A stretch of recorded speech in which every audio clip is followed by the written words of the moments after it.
വള്ളുവനാട് ഹിന്ദുമത പരിഷത്തിന്റെ വാർഷിക സമ്മേളനത്തിന് തൃത്താല യജ്ഞേശ്വരത്ത് തുടക്കമായി 3 ദിവസങ്ങളിലായാണ് സമ്മേളനം നടത്തുന്നത്. വള്ളുവനാട് ഹിന്ദുമത പരിഷത്തിന്റെ 11ാമത് വാർഷിക സമ്മേളനത്തിനാണ് തൃത്താല യജ്ഞേശ്വര ക്ഷേത്രത്തിൽ തുടക്കമായിരിക്കുന്നത്.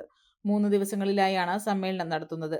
വെള്ളിയാഴ്ച രാവിലെ കോഴിക്കോട് കാശ്യപ വേദ റിസർച്ച് ഫൗണ്ടേഷൻ ഡയറക്ടർ ആചാര്യ എം.ആർ. രാജേഷ് സമ്മേളനം ഉദ്ഘാടനം ചെയ്തു. വള്ളുവനാട് ഹിന്ദുമത പരിഷത്ത് അധ്യക്ഷൻ ടി.കെ. വിനയ് ഗോപാൽ അധ്യക്ഷനായി. മുരളി യജ്ഞേശ്വരം, ഹരിദാസ് കുണ്ടിൽ തുടങ്ങിയവർ സംസാരിച്ചു.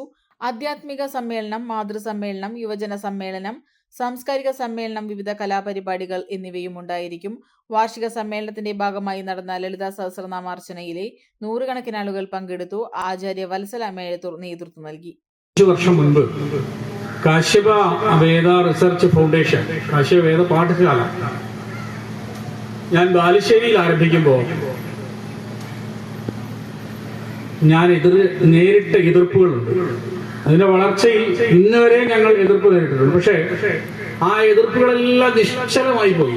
കാരണം ഇത് ഞാനുണ്ടാക്കിയ ഒരു സംഗതിയല്ല എന്ന ഉത്തമ ബോധ്യം എനിക്കുള്ളത് കൊണ്ട്, ഇത് ആചാര്യന്മാരുണ്ടാക്കിയതല്ലേ, പരമ്പരയായിട്ടുണ്ടായ നൂറ്റാണ്ടുകളുടെ പഴക്കമുള്ള അസാധാരണമായ ഒരു തപശക്തിയാൽ ഉതിർന്നു വീണ്ടുള്ളതാണ് നമ്മുടെ ഈ ധർമ്മം എന്ന് പറയുന്നത്.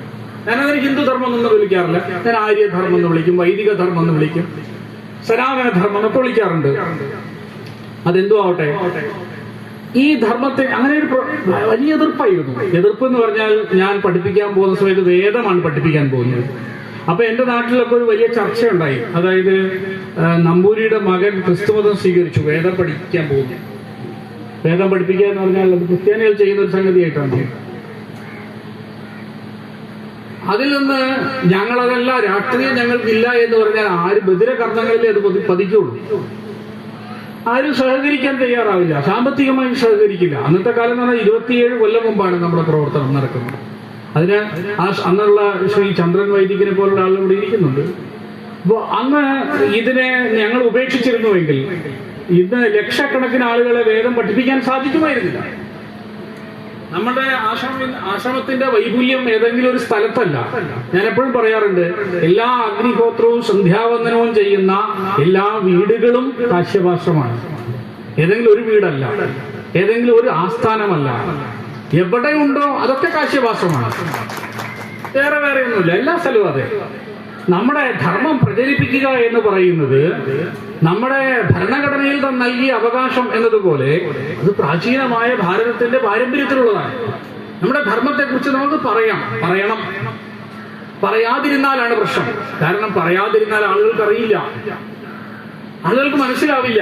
ഇന്നത്തെ ആളുകളുടെ ഇടയിൽ ഞാനൊക്കെ പലപ്പോഴും സംസാരിക്കുന്ന സമയത്ത് വലിയ ഒരു ജനറേഷൻ ഗ്യാപ്പ് ഉണ്ട്. ഒരു Z ജനറേഷനിലാണ് നമ്മൾ ഇരിക്കുന്നത്. വാട്സപ്പും ഫേസ്ബുക്ക് വൃദ്ധന്മാരുടെയാണ്. പിന്നെ ഇൻസ്റ്റാഗ്രാമിനെ പോലുള്ള, ടെലിഗ്രാമിനെ പോലുള്ള ഒരു കാലത്ത് നമ്മൾ ജീവിക്കുമ്പോൾ പെണ്ണു കൊതിക്കും പെണ്ണിനെ കൊതിപ്പിക്കുന്ന കനക കടകാഭരണങ്ങളുടെ കമനീയ ശേഖരവുമായി പട്ടാമ്പി പട്ടണത്തിന്റെ കനക കൊട്ടാരം Manukas gold and diamonds, Manukas tower railway ഓവർബ്രിഡ്ജിന് സമീപം, മെയിൻ റോഡ്, പട്ടാമ്പി.